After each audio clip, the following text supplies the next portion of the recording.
Bienvenidos de nuevo a estos vídeos. El de hoy es el último que dedico a la filosofía de Hegel. Hablaré del espíritu absoluto, donde, según el autor, culmina la marcha de la realidad y también del pensamiento, según la conocida tríada, que ahora ya estamos pudiendo abordar definitivamente, que es en primer lugar la idea, en segundo la naturaleza y en tercero el absoluto. Tríada que repite el esquema conceptual de la mística medieval, según ya advertí en el vídeo pasado. El esquema que seguiré aquí, en este último vídeo, será hablar en primer lugar del arte, en segundo de la religión y en tercero de la filosofía. Vamos a ello. La semilla humana ha podido germinar en el interior de la conciencia individual y ha podido crecer y apuntar a lo que es en sí en la historia universal, pero no alcanza su madurez definitiva en ninguno de esos lugares. No en el espíritu subjetivo, que es consciente de sí, pero no supera la dualidad del sujeto y el objeto, en la teoría ni en la práctica. Tampoco en el espíritu objetivo, el cual, liberado de su atadura con la limitación de la conciencia individual, se expande sin límites en la historia universal. Todo lo que se anuncia en el hombre se realiza en el espíritu absoluto, que es la síntesis de los dos anteriores y consta de tres momentos: el arte, la religión y la filosofía. El arte expresa el contenido del espíritu en forma de intuición sensible. La materia externa es liberada de su materialidad y elevada a la luz de la idea. Se suprime la referencia a un objeto finito con el que habría que haber contado para otros fines, a los que opone resistencia. Y se suprime también la referencia a un sujeto igualmente finito que no habría podido renunciar a distinguir entre sus propias intenciones y el material externo. Al avanzar en la jerarquía de las artes, desde la arquitectura a la poesía, pasando por la escultura, la pintura y la música, la materia externa se hace más y más transparente al espíritu.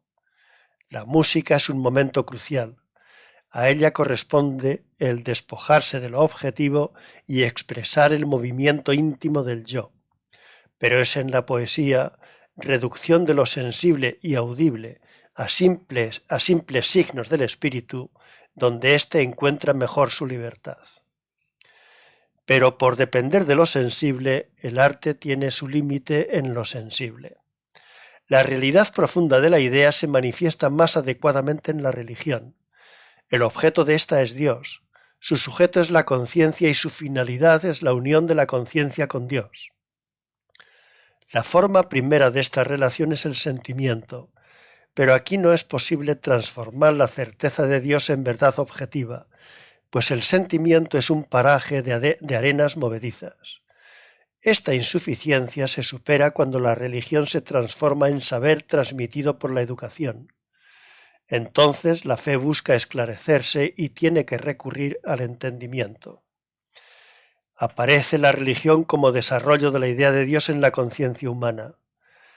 Tal idea aparece primero como religión natural, que presenta a Dios como la potencia absoluta de la naturaleza. Así son las religiones orientales. Después aparece como religión de la libertad, que presenta a Dios como el ser que pasa de lo sustancial a lo espiritual. Así son la religión persa, la siria y la egipcia. El tercer estadio es el de la individualidad espiritual, la religión judía, la griega y la romana.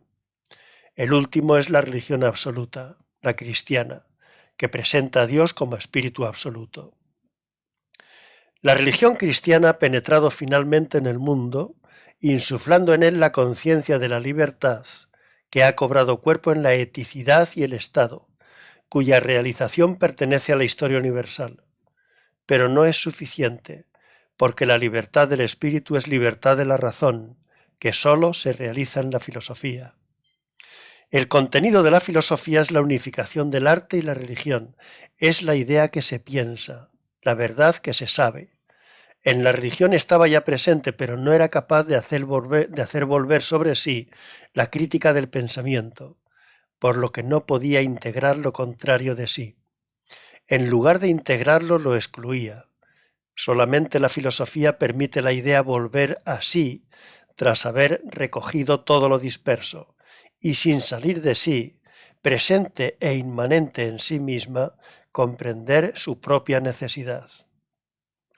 Así entendida, la filosofía no es un conjunto estático de ideas pensadas para siempre por un filósofo, sino la sucesión de las mismas, sucesión que no ha dependido de la procedencia geográfica de quien ha pensado, de su carácter o sus inclinaciones individuales, del azar, en suma, sino de la necesidad interna, lógica, que enlaza a unas con otras.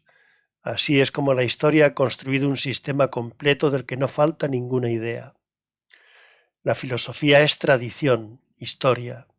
Cada una de las filosofías particulares es continuación y culminación de las precedentes, hasta llegar al final, donde nada se pierde y todas las formas están presentes en una totalidad racional, donde concluyen los esfuerzos de 2500 años para que el espíritu llegue a ser objetivo ante sí mismo, donde Dios es conocimiento de conocimiento, como dejó dicho Aristóteles al final de su Metafísica.